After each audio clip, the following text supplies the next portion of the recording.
Hello everyone, I'm David Abraham, Chief Executive of Channel 4. For those of you who have come from the outside, welcome. It's going to be, I hope, a very interesting and stimulating discussion we're having this evening about digital media and the impact that it's is already having, and I'm sure will continue to have, on all of our lives. This evening's discussion is brought to you by 4Talent in partnership with Google, the Central Office of Information, and Unilever Foods. Now, Channel 4, the place you're sitting in this evening, was born in a very volatile decade that spanned the Falklands War, the miners' strike, and the Big Bang in the city. Taboos were being attacked, and this fueled an original sense of mission that we had as an organisation. Today we're already into a decade that feels equally volatile.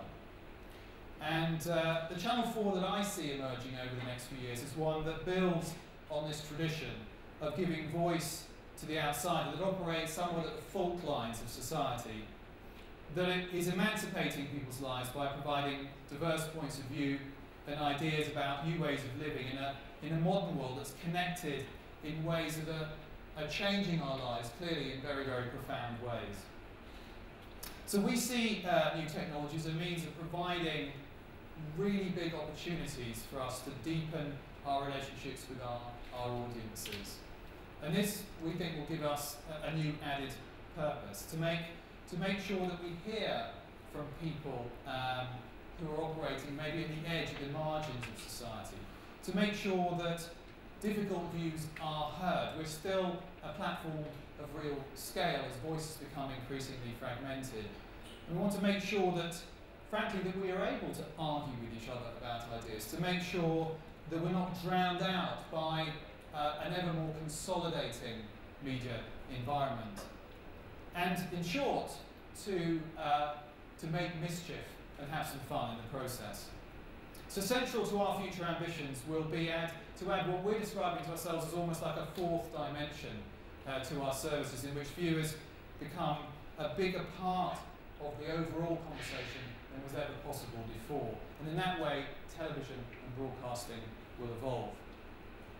So as we enter this decade of what's called connected viewers, Channel 4's mission will be to give people an even more personal and unique experience of what it is that we're here to do.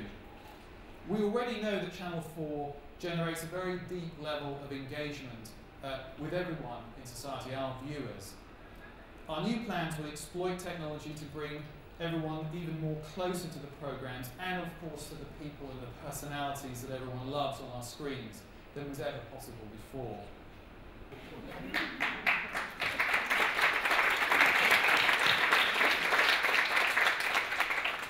Thank you very much, David, and thank you for kindly sharing that video with us this evening. So, good evening and welcome everybody to how digital innovation is changing our media viewing habits. My name is Tiffany St. James. I'm delighted to be your chair this evening. I'm the former head of public participation for the UK government. And I'd like to introduce our panellists this evening before we go into a few short questions with each of them and also playing some more interesting content. I want you all to have the opportunity to ask your own questions of our panel. That's what it's here for this evening, and a debate. So we're going to be able to do that in the second half of the panel. So please do have those thoughts. We'll have microphones coming around to take your questions. So please do wait for those to reach you when we come to question time. We are taking questions over Twitter this evening. Many of you on Twitter already. So you'll see intermittently we'll be displaying the Twitter wall. The hashtag, if you'd like to tweet, is #4TDigi, which is DIGI-TV.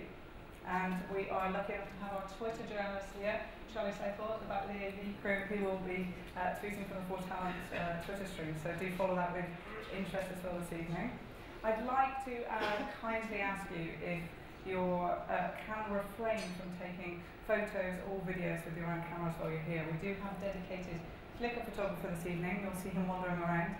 His name is Paul Clark, and he'll be producing everything on the 4Talent Twitter stream, which is 4_talent on Flickr. So we'll put everything there for you. It is a broadcasting house, so there's licenses around photography. So please do allow us that privilege. Thank you so much. So, we are here today to look at, in the post-digital decade, the speed of innovation is unprecedented, which we all know and recognise. We want to look at some of the future trends that are manifesting in ways that we select and interact our entertainment, and what digital innovations are affecting the way we look at our media viewing. So I'm delighted to introduce our panel. I'll introduce them with a short bio each before we go into questions. So we have Kate Quilton. For those of you who have joined us from Channel 4 this evening will recognise Kate as our multi-platform commissioning editor for documentaries and special factual programmes at Channel 4. Kate started out as a broadcast journalist and previously worked in ITV and BBC before joining Channel 4, and cut her first teeth here on Channel 4 launching the YouTube, Vivo and MSN channels. So she's a specialist in social media, but really interactive formats, having worked on Big Brother and 7 Days. She's at Quilton on Twitter for all your tweeters. Delighted next to welcome Asad Raymond, who's the Director of Global Media in Food for Unilever. Asad has over 15 years of multi-market, multifaceted experience, working in the fields of agencies, media and clients. Simply put, he likes to make brands famous. He's Asad Chawla, C-H-A-W-L-A on Twitter, for those of you who'd like to tweet. So next I'd like to welcome Nick Jones. I've had the great pleasure of working with Nick over the years as Director of Interactive Services at the Central Office of Information. Nick's team in the public sector deliver those great digital projects and work with 100 best digital agencies in the country to our public sector digital projects and campaigns. But also Nick himself writes guidance and standards for social media and digital engagement, previously heading up the digital policy team in Cabinet Office. A former Jupiter researcher, allegedly, and co-founded New Media Aid in 1994. It's at Nick Jones, COI on Twitter. Thank you very much, Nick. And also, last but by no means least, James Cashmore is Head of Media Entertainment at Google. So James develops successful agency and client advertising partnerships for Google, and has the good fortune to work across film, broadcast, music, gaming, and gambling. You're an old hand at Google, previously heading up technology and industry market groups for Google, and prior to working at Google in 2004, you worked in technology content publishing for VMU and Ziv Davis. So thank you very much. It's been interesting to debate with all our points of view this evening. So really I just wanted to ask you all a kind of short question and then perhaps go into some more challenging questions before we then talk to the audience, if that's okay. So Kate, not everyone here is from the multi-platform commissioning background or within Channel 4 itself. So it'd be really helpful if you'd be able to explain to our audiences what multi-platform, or as we sometimes refer to it, cross-platform, means for programme development for audiences, for Channel 4 audiences. Okay. Hello. Very interesting setup here tonight. I'm a bit confused by that screen over there. Anyway, so in a nutshell, just to introduce what multi-platform commissioning means for us at the channel, and more importantly for audiences, because audiences ultimately are the most important thing for us here. So when it comes to our commissions and what we commission, everything absolutely has to have a purpose, and we commission against criteria. And I will just quickly run through those because it gives you kind of context as to kind of what we're looking for and what we do. Now, firstly, basically there are 3 criteria. I'll run through them. Now, our commissions can either deliver to 1, 2, or all of them. If it delivers to all of them, fantastic. Firstly, it must enhance programme viewing. That can take lots of kind of shapes and sizes, be that encouraging kind of engagement to a deeper level, perhaps kind of lots of social media activity around the programme. Secondly, our multi-platform commissions must add value. Now that can take the shape of either adding public value to a TV programme or adding revenue. And then finally, we're also interested in capturing user data. Sometimes that sounds a little bit sinister, but as David's video demonstrated, it's mutually beneficial, and it's really important to us because ultimately if the audience tells us what they're interested in and what they want to consume, and we get a sense of their viewing habits in kind of hard data, then we can ultimately go away, commission that and deliver it. So to give a bit of colour in that context, firstly when it comes to enhancing programme viewing, we've seen a couple of examples already in the tape there. £1 Million Drop does a great job of that. I don't know if anyone here has ever played along and watched the show at home. Yeah, a few hands.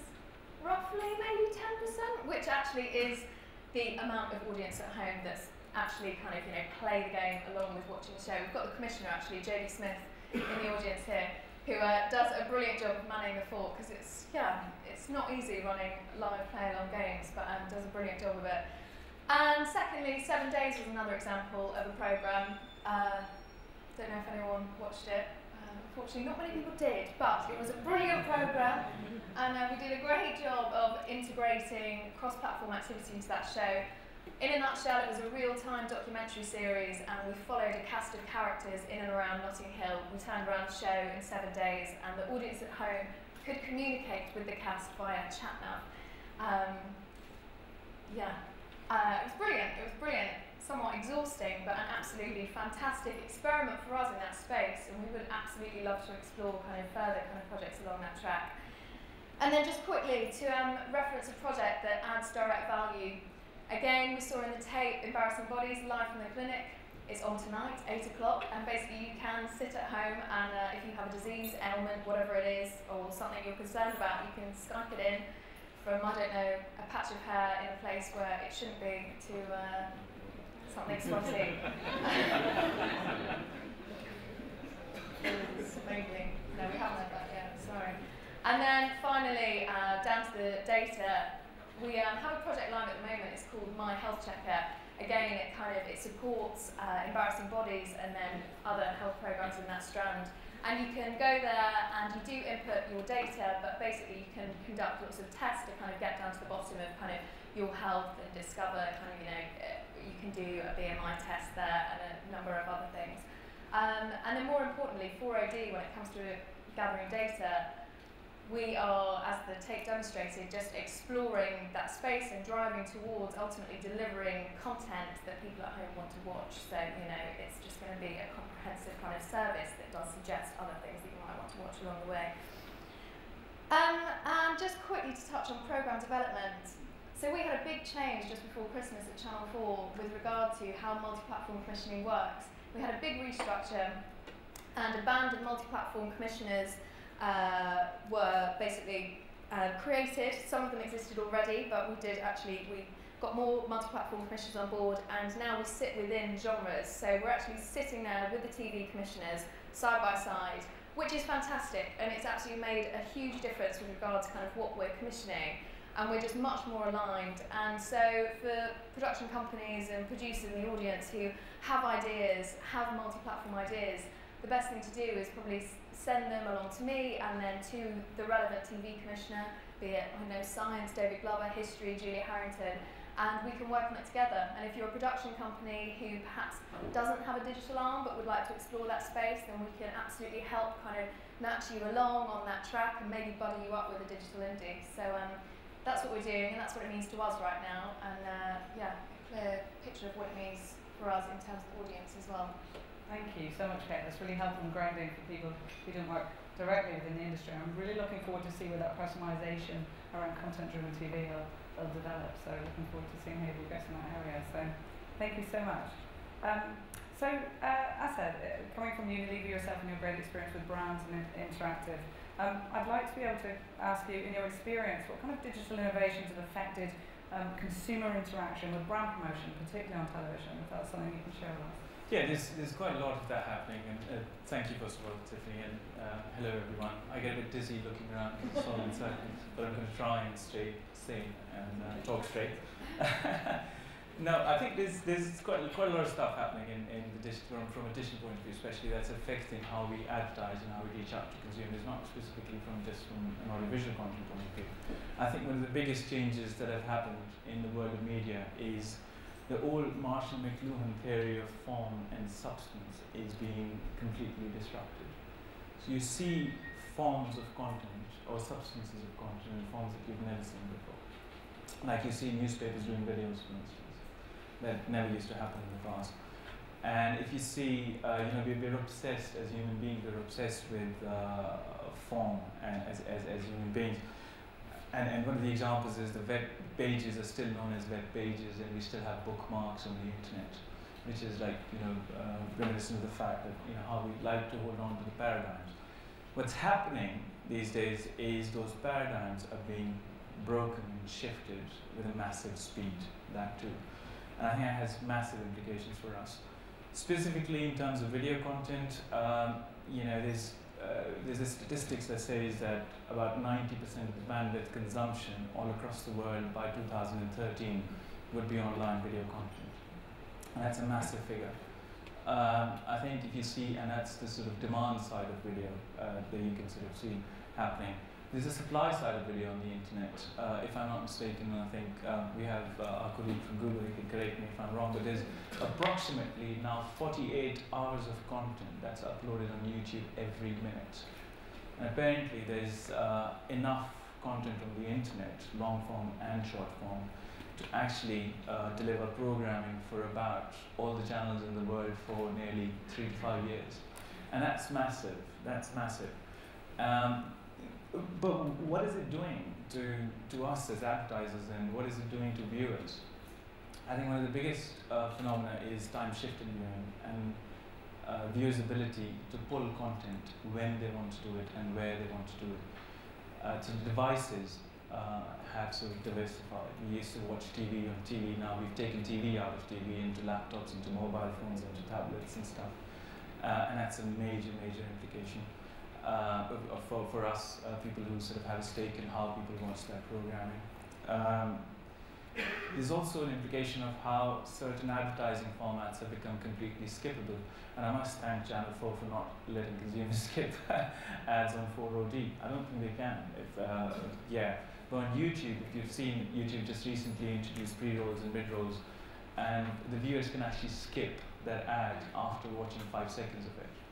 So if you're, as an advertiser, if you have not been able to gain a consumer's affinity within the first 5 seconds, you're lost. The entire purpose of existence is lost. So our challenge is really, from an advertising point of view, how do you create content? How do you create advertising in this age? How do you continue to appeal to consumers? And I think, and this is